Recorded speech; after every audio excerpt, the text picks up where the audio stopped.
मिक्सरच्या भांड्यामध्ये श्रीखंड काढून घ्यायचं, श्रीखंड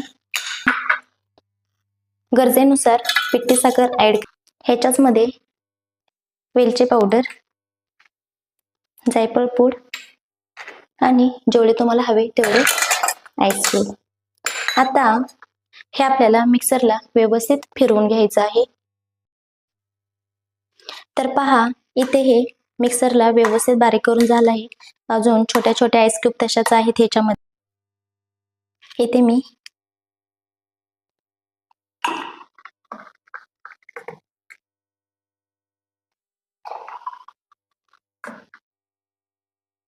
आता ह्याच्यावरती आपण पिस्त्याचे काप घालून घेऊ.